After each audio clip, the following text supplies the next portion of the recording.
So I'm Firebat, and this is Thijs, and we've been asked to talk about what it means to be a Hearthstone champion. Both of us have won some things.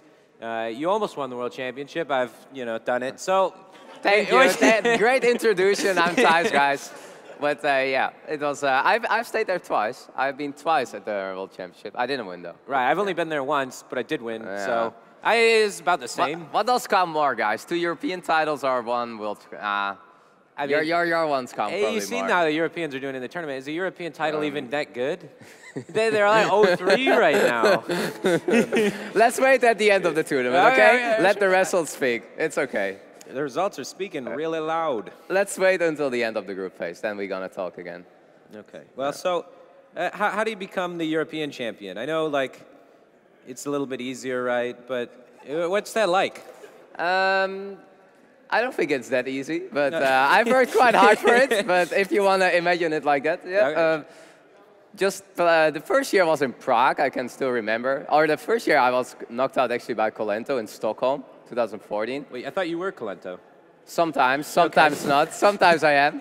2015 was in Prague, where I remember I did a 2-week boot camp in Austria with life coach. Yeah. So that was actually the one I prepared the most for. And the one afterwards was in Do you miss California. life coach? Because he's kind of drifted away a little bit now. Sometimes, but I also wanted to go I want to go my own way. And I love Hearthstone, so yeah if he quits Hearthstone, then what are you there's not much I can do.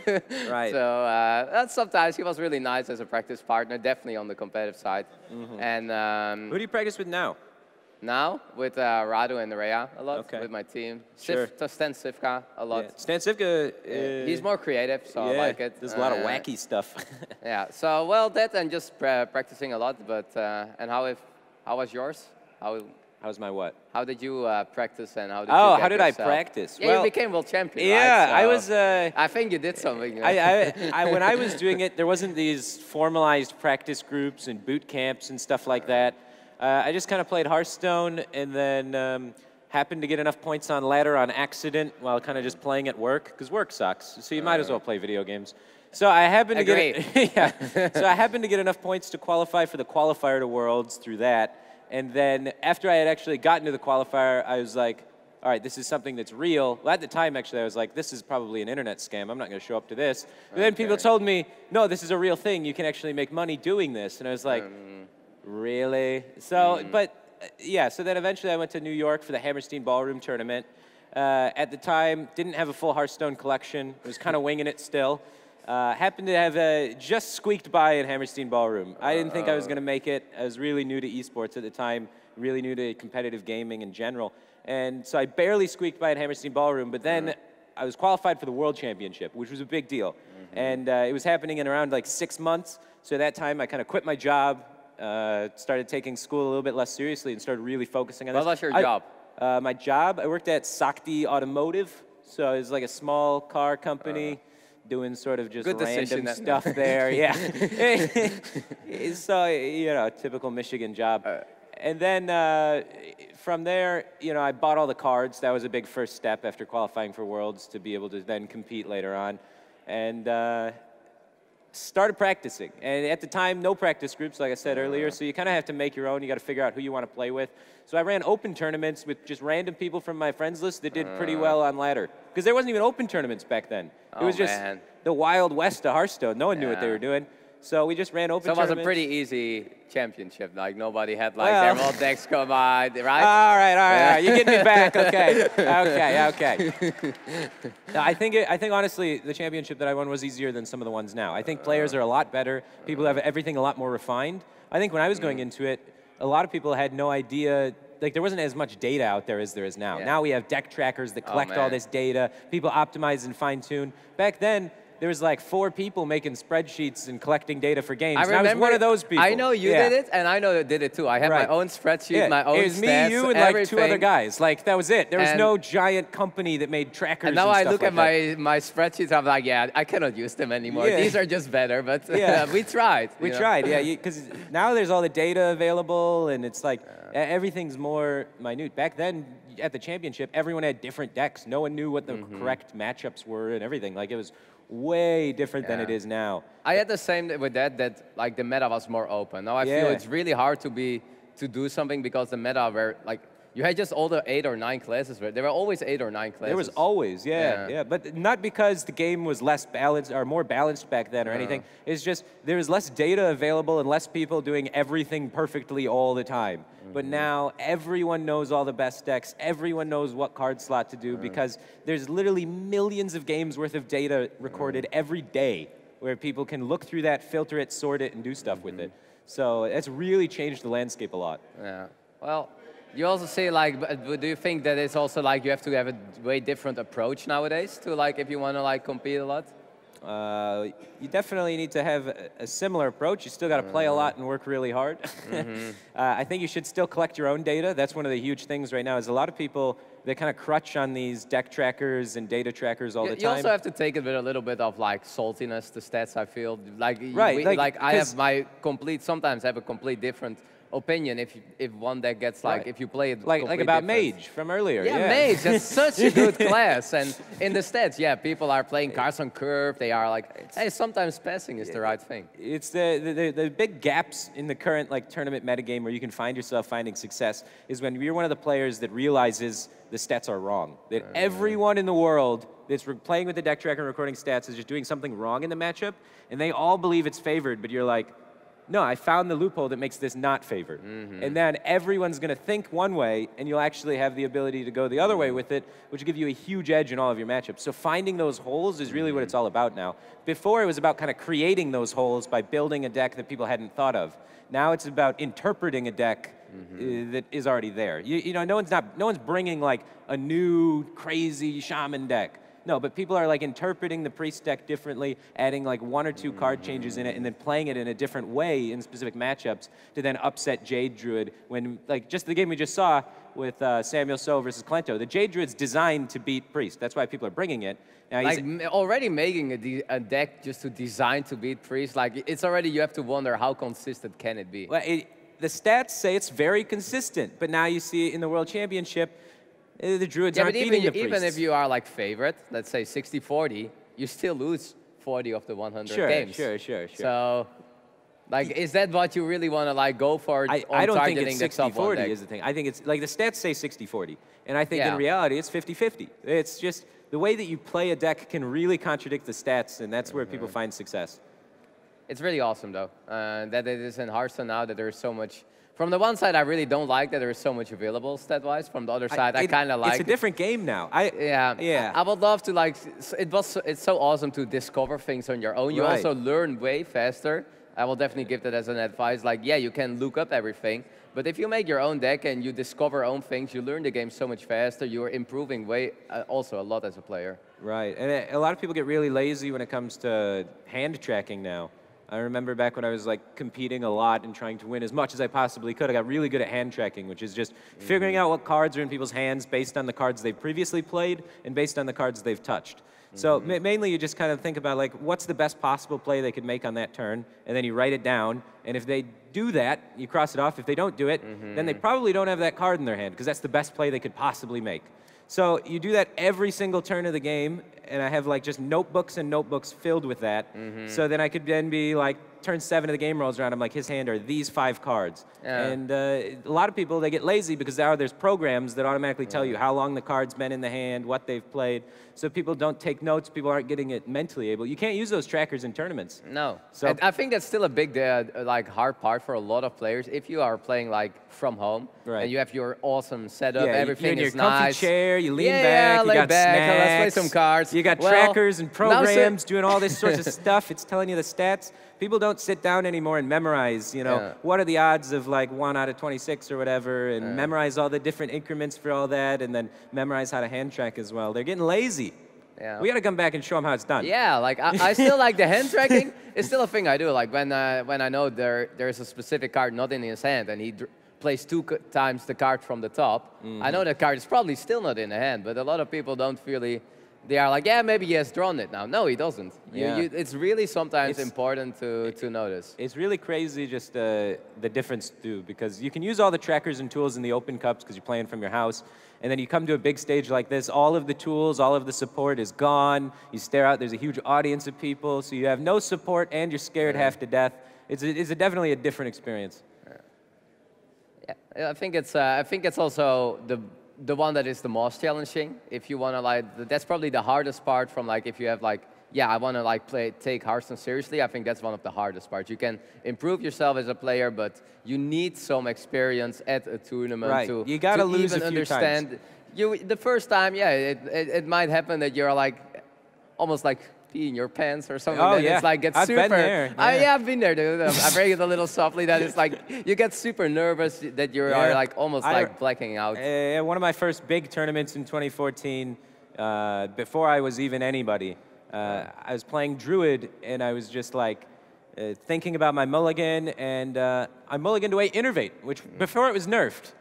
Innervate, probably the best card in the deck, yeah. Now like, I got mulligan it away too. Right, like I was so stressed out and nervous at the time that I just clicked it. I watched it fade away. I was like, come back, no. Like, so you know, the nerves really do get to you, and overcoming that is a challenge. What do you do to try and you know, not let the nerves get to you? Now I feel it's way easier for me as I just got some experience, so I don't get like super nervous anymore. But what for me helps is I always, before a match, I go outside. I just want fresh air. I don't want to be in the venue where everything is like, it's always a little hot and there's too much going on. So I go out, I listen to music, I go outside. Sure. I remember the time I became European champion, the only thing I did was in the morning, was just having a 1 hour walk. I mean, I know I was prepared. I didn't want to queue up and ladder game. It would only be stressful, especially if I would lose. It would hurt my confidence. You just got to get in. So I just went out for an hour walk every morning at 7 a.m. because they wanted me at 8 a.m. already. So yeah, that was my morning walk. Yeah, I was the same way. I did a lot of like walking. I'm not like superstitious, but I had weird little rituals before I played when I was competing for Worlds. I always took the stairs, and I was on like the 13th floor of the hotel, which is already a bad sign when you're on the 13th floor. Like, come on, really? For competing for Worlds, now you give me an unlucky floor. But and then whenever I got to the tournament and I'm playing, I always sat crisscross applesauce in my chair. So I don't know why. That just made me less nervous. I was the match against Stitler then. I remember that. Yeah, so that was, I don't know. For some reason, I always had to take the stairs and sit crisscross applesauce, and that made me just less nervous. You just have patterns and rituals, then you can really not focus on you just try to feel yourself comfortable, and everybody has their own things that makes him just feel comfortable. Like, I think it's just really a personal preference in that way. Just do what you feel, you like it. Well, do you think you're going to become European champion again? I think it only gets harder. I have been twice. I think that's already really unique. And I realized this year that I should maybe sometimes be proud on that. I didn't... Sounds like you're starting to make excuses. Bro, what have you been doing the last 2 years? Hey, we're talking about you right now. So, but yeah, I definitely want to try. Like, I'm just a competitor. Like, I love to compete. It's my heart. So I definitely want to try. This year it didn't work, but I have been at every European regionals qualifiers. Nice. So you're going to get that, are you going to do the whole like 3-star master thing? I'm not sure if I go for the star, but I definitely want to be at every like regionals, the European regionals. So just be top 64 for Europe and have the chance to compete again. And you? Yeah. Oh, you talked about excuses, and you start. Okay, great. I've been focusing a lot more on content creation lately. It's kind of. Yeah, I mean, I would love to compete. I do love competing. Recently, I played a big major in Taiwan, so yeah, I've been around competing a little bit, but it's not been a main focus of mine as other opportunities have risen. A lot of the things, I played some open tournaments recently. I just, whenever the tournaments come up, I know like it's probably more optimal to play the standard decks and to like really focus in on that. I just always find myself playing OTK Paladin, man. I just, I can't. Yeah. I have been playing that deck quite a lot too myself, it's fun, actually. right? It's like, a pretty fun deck. Do you think it can work in a lineup? Like if you make it with like the control decks or something? I got to like round 6 of the tournament. It was a 9-round tournament, so I was like... But to be fair, though, I didn't have Mage in the lineup. Oh, yeah. If you have Mage, you're not making it that far. Hey, I made it round 7. You made it round 7 with Mage? Yeah. I don't even believe you. Yeah, I did. And Mage was the best deck. And I played mid-range control paladin. Mid-range control paladin. Yeah, I don't know how to call it. Like it feels like I call it control paladin, but every time it turns 10 because of call to arms, you're just out of cards almost in your deck. Yeah. So I'm like, is it really control? But it plays the Zod, so yeah, it's kind of like... there you go. It's a pretty cool deck, actually. Call to arms made it really strong. But yeah, I know you guys, you want to hate on it. So I'm like, long story short, I think the thing holding me back from trying to become the champion again is I just play wacky stuff now. Like I can't. It's also hard to like. It's a long grind. It's a year-long grind. Like these players that are playing. You have to give up streaming for like a large portion of that to try and conceal your strategies and stuff like that. You have to make less content, and you have to travel everywhere going to these events and stuff like that. So it's just really taxing and exhausting. Like the people that are here, not only are they really smart guys that are really good at the game, they also put in so much time and so much effort. It's ridiculous. Yeah. It's hard also, yeah. It's also hard. I see the struggles you have. I face myself too. Yeah, like it's hard to combine with what we are like doing also. Besides it, traveling is a big part. Like as long as traveling can be awesome, but if you travel a lot, it becomes sometimes a little bit too much. Yeah, you go into like 2-3 different majors a month. You know, you never know when you're gonna go home.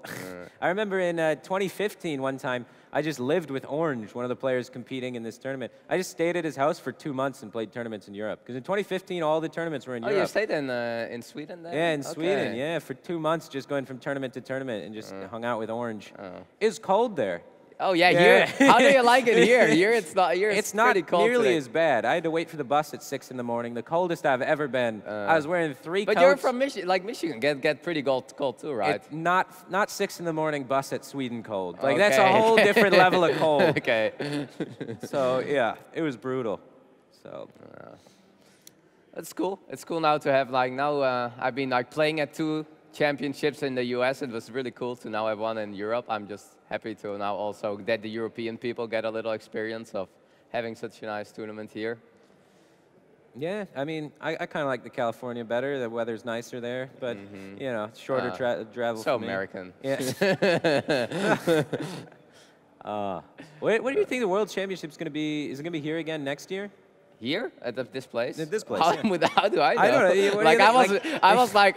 When I heard it was in Europe, I was like, oh, it's probably going to be in French, maybe. That's like the head office. Or maybe Germany. Sure. And then I was Amsterdam. I was like, hey, that's awesome, guys, isn't it? So, yeah, I was pretty happy. I don't know. Maybe they go back to us. Maybe they do it in another European country. And they are always welcome here, at least I say so. I don't know how they are thinking here, but for me, they are welcome. They got the champions welcome. Yeah. Well, European champion welcome. European champion welcome. Yeah. Sure.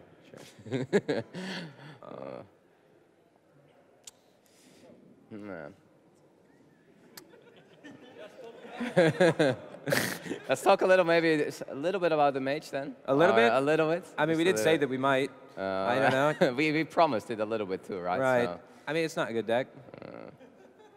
Why are you so short on it? Have you played it? Have you tried it? I have played the Mage, obviously. I've played all the variants of the Mage. It's just, I think it's too easily like fatigued a lot of the time. The way that the resources it's really line bad up. against Warlock.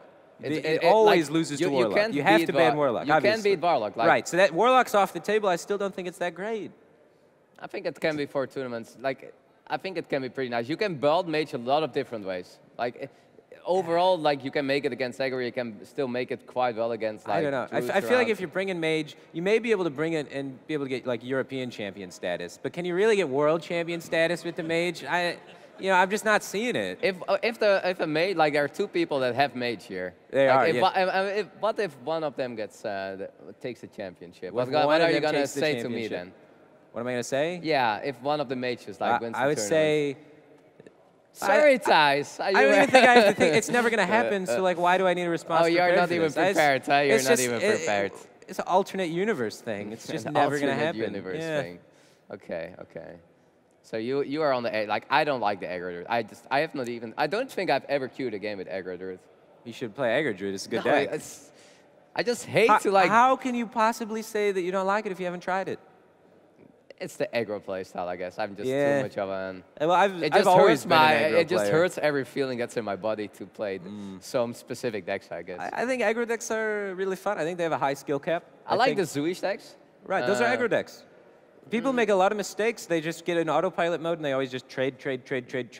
But the real opportunities are when you can analyze and say, hey, they potentially have the answer to remove my minion, like 30% of the time? All right, let's take that risk. Let's push it face. That's actually one of the. And then you get extra damage throughout the game. That's actually one of the things I have learned the most in the last 2 years. The first 2 years, trading was always almost correct. There were not many times where it was correct to like hit the face over trading. And the last 2 years, I was like realizing myself, hey, I'm making this trade, but why do we make this trade? That's something I learned. I learned from the Americans that just will go face a lot. Whenever I can justify going face, I figure out a way to do it. Yeah, like you and Purple are actually, that's more of a compliment. Sometimes I give a compliment too. But you guys are really correct in the times, but you still trade when you show it, but you guys go face really well. In 2014, when me and Purple were training for Worlds, because we used to practice together all the time, train together, we lived together, I was pretty good at Zoo and Hunter, and I was just terrible at Rogue. And Purple was kind of the Rogue expert, and Rogue was one of the decks I was bringing to the World Championship. So he was teaching me Rogue, and in exchange, I was teaching him how to just play face decks, which everyone's like, these are brainless and so easy. But Purple was just terrible at figuring out when to go face. Like, literally the worst. I had to try so hard to get him just to not trade with, like, Doomguard and stuff. It was ridiculous. So I still remember just, like, sitting on my couch, because we'd play Hearthstone on the TV, just yelling at him, like, stop trading! It was a good time. I remember that, too. I was like, it was, like, the handlock time. But Zoo was pretty good that time, too. Zoo was better than handlock. And I was like, I needed to get, like, top 10 or top 25, and I was like, Radu.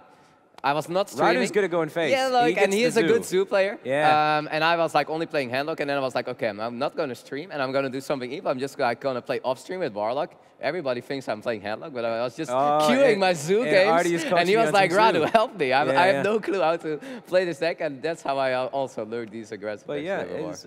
There's been a lot of times where like the metagame was completely shaped by. Everyone was originally doing these autopilot things where they trade all the time, and then that got super predictable, and then like one guy stopped and was like, do we have to do that? And then started doing something different and found a lot of success. And so, what do you think are gonna, like, have you been following the first 4? I think there are, I was actually a little bit surprised about the first 4 matches here a little bit, about the results. I kind of expected this to happen. All the European players lost, makes a lot of sense to me. There's only one American. Two American players have won. Oh, two have won. It was Dogpone and. Right. Yeah, one. Thanks. Hey, even faking the stats, huh? No, I think Americans 2-0. I can't remember now exactly the specific. Okay. But it's. Yeah. Okay. I think America's 2-0. Tom won from APAC, and then Europe's 0-3. Europe is 0-3. Yeah. Muzzy and Dogpone. Yes, of course. Okay. Yeah, he's Canadian. That doesn't count. Thank you. 1-0. North America in general is doing great, which I have a lot of pride. You guys have to bring the Canadians. Well, like, yeah. Half of our representatives are Canadian now, so it's really cool. It's really cool to see that scene take off. Because back when I was competing, there was like almost no Canadian players, but now we got some Canadian majors coming up. That scene's really starting to bloom. It's also in Europe. Like they come now from everywhere. It's really cool to see a lot of countries are picking up. Yeah. All right. Well, anything more to add about being a champion? I don't know. I think it is an awesome feeling that you actually don't really celebrate at that moment. You're just in your zone. But it's one of the like things you shall probably be proud of, and we all worked really hard for it. Yeah, definitely worked really hard to try and win that one. That was important. So, yeah, not something that you can kind of just show up and be good at and just happen to win. You got to put in the time. You got to put in the effort. You got to do a lot of traveling. You got to win tournament after tournament to qualify for a tournament. You have to sacrifice a lot to like reach. You got to have no social life for a good year and a half. So, well, that's too negative, maybe. But yeah, you have to sacrifice a lot and. But it also like pays off, or it paid off. So I think we can also be. All right, who's going to be the champion? The new one. Well, I kind of want to say Colento, as I said already before. I feel like I am forced to go with it. He's down 0-1 though. So what? It's good. You were also down 0-1 and you won. That is true. I lost first round to Kranich, Yeah. I remember that. That was brutal. It was like 0.0000002% chance I lose that game. Okay. Actually, I don't think... No, he had to have a specific card, which was Web Spinner, and Web Spinner had to give him a specific card, and I had to not hit one of my 17 outs. And you really counted that it was like 0 points, or I didn't even do it. Like, people on Reddit did it. I got so unlucky. I walked out of the studio, and we were in Burbank at the time, and I just walked straight up a mountain out of pure rage, and then came back the next morning. I didn't get to the studio till 11:30. Didn't sleep the entire night. Got lost. It looked like I got mauled by a bear. So if you go watch the footage, literally there's holes in my shirt and stuff. And then I played my next game and won. So that was my experience trying to qualify. Okay, some backstage information about how you become world champion. Just go up the mountain and just see what's up there in the mountain. I think that's a good note to end it on. Yeah, I think so too. Good. Climb mountains. Good.